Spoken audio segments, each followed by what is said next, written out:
কেমন আছেন পশ্চিমবঙ্গ আর বাংলাদেশের ভাইগুলো? কৃষক ভাইরা, আপনারা কি ঝিঙ্গে আর করলা চাষ করে মাথায় হাত দিয়েছেন? গাছ তো লাগিয়েছেন সবাই, কিন্তু গাছ একদম বাড়তেছে না। গাছের কি ডগা শুরু হয়ে যাচ্ছে? সবথেকে বড় সমস্যা হচ্ছে গাছ হলুদ হয়ে যাচ্ছে, আবার হলুদ হয়ে পচে যাচ্ছে জালিটা সব। যদি আপনার উত্তর হ্যাঁ হয়, তাহলে আজকের ভিডিওটা শুধু আপনাদের জন্য।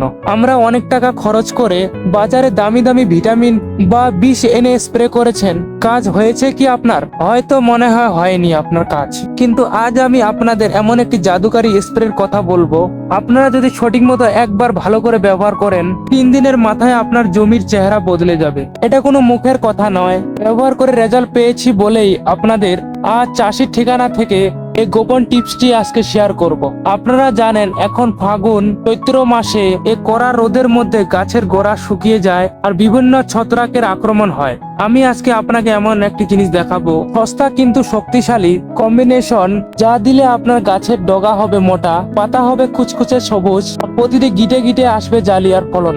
একটিও জালি আর পচে নষ্ট হবে না। আমি আজকে দিতেছি আপনাদের। বন্ধুরা, ভিডিওটা আজকে শেষ পর্যন্ত দেখবেন। মাছ পচা যদি ডোজ ভুল হয়ে যায়, এতে বিপরীত হইতে পারে। পশ্চিমবঙ্গ আর বাংলাদেশের আবহাওয়া অনুযায়ী ঠিক কতটুকু ওষুধ পানিতে মিশাবেন, তা আমি আজ হাতে কলমে আপনাদের দেখাবো। চলো দেরি না করে মূল ভিডিওতে যাওয়া যাক। বন্ধুরা, এখন আছি সবচেয়ে আসল জায়গায়। বন্ধুরা, যে আমি জাদুকরী ওষুধের কথা বলতেছিলাম, তার মূল উপাদান হলো হিউমিক অ্যাসিড আর এবং চিলেটিং জিঙ্ক। এখন ভাবতেছেন এগুলো ওষুধ কোথায় পাবেন? ভারতে আমার বন্ধুদের জন্য আপনারা দোকানে যায় প্রথম নাম হিউমিস্টার বা ব্ল্যাক গোল্ড, আর জিঙ্কের জন্য নিতে পারেন লেভেল জিঙ্ক বা চিলেটিং জিঙ্ক। এখন আমাদের বাংলাদেশের ভাইদের জন্য আপনারা হিউমিক অ্যাসিড পাবেন হিউমিট বা এবং ম্যাজিক গ্রো নামে পাবেন। আর জিঙ্কের জন্য যে কোনো ভালো কোম্পানির এবং এসিআই বা সিনচেন্ডার কোম্পানির নিতে পারেন। বন্ধু, এখন আসি সবচেয়ে খুশির খবরে। দাম নিয়ে আপনারা ভাবতেছেন অনেক টাকা লাগবে, হাজার হাজার টাকা লাগবে।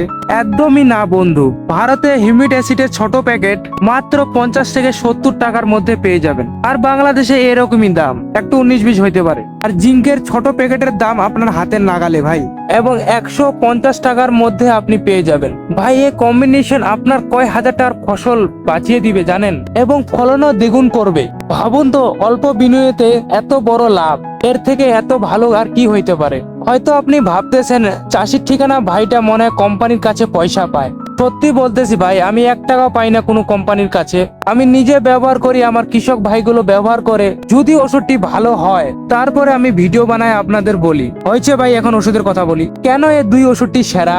হিউমিক অ্যাসিড আপনার গাছের শিকড়কে মাটির গভীরে নিয়ে যাবে, তারপরে গাছ মাটি থেকে খাওয়া টেনে নিতে পারবে খুব সহজে। এখন জিঙ্ক কি করবে?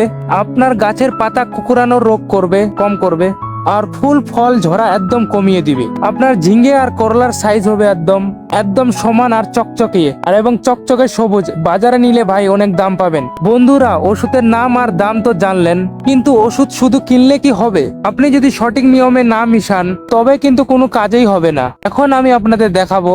মনে রাখবেন বন্ধুরা, ওষুধ যদি ভালো থাকে, তাও যদি নিয়ম মতো না ব্যবহার করেন, তবে কিন্তু কাজ হবে না। এখন হিউমিক অ্যাসিড 16 লিটার পানিতে আপনারা নেবেন 30 থেকে 40 গ্রাম।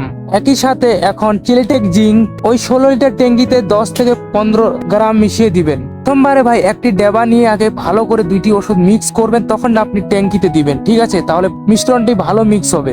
2 বন্ধুকে যদি একসাথে মিক্স করে দেন না, এটি আপনার গাছের জন্য অমৃত হিসাবে কাজ করবে। এখন কখন আর কিভাবে স্প্রে করবেন? অনেকে ভুল করেন, টাইমের অভাবে কড়া রোদে স্প্রে করে দিলেন। একদম না, পশ্চিমবঙ্গ আর বাংলাদেশের ভাইগুলো, চৈত্র মাসে গরমে সবসময় চেষ্টা করবেন বিকেলের দিকে, না হলে সকালের দিকে। ভাই, গাছের ডগা থেকে গাছের পাতার মধ্যে তুমি সব জায়গায় স্প্রে করে দিবেন। মনে রাখবেন, একদম ভালো করে ভিজিয়ে দিবেন ওষুধ দিয়ে। আপনার মনের একটা প্রশ্ন আসতে পারে, রেজাল্ট কবে পাবো? আমি চ্যালেঞ্জ নিয়ে বলতে পারছি, স্প্রে করার 48 থেকে 72 ঘন্টার মধ্যে আপনি পরিবর্তন দেখতে পারবেন। যে ডগাগুলো সরু হয়ে গেছে, সেগুলো মোটা হইতে শুরু হয়েছে, আর পাতার রং হবে কুচকুচে সবুজ।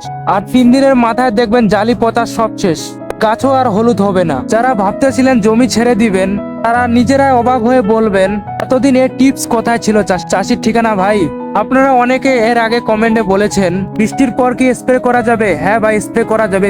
বৃষ্টি শেষ হলে 1 থেকে 2 ঘন্টা পর আপনি আরামসে স্প্রে করতে পারবেন। রোদ উঠলে আপনার আরামসে স্প্রে করতে পারবেন। আবার অনেকে বলেন অন্য বিশ্বের সাথে কীটনাশকের সাথে কি এটি ব্যবহার করা যাবে? আমি বলবো না ভাই, এটি আলাদা ভাবে দেওয়াই ভালো। তো বন্ধুরা, 2027 সালের মধ্যে আমাদের লক্ষ্য হলো প্রচুর ফসল ফলানো আর সফল হওয়া। পদ্ধতি মেনে কাজ করুন, রেজাল্ট আপনি পাবেন। রেজাল্ট পেলে ভাই অবশ্যই কমেন্টে জানাবেন। আর ভিডিওটি যদি ভালো লাগে আপনার অন্য কৃষক ভাইদের কাছে শেয়ার করে দিন। আর হ্যাঁ, চাষির ঠিকানার সাথেই থাকুন। দেখা হবে পরের ভিডিওতে। সবাই সুস্থ থাকুন আর ভালো থাকুন। সবাইকে ধন্যবাদ।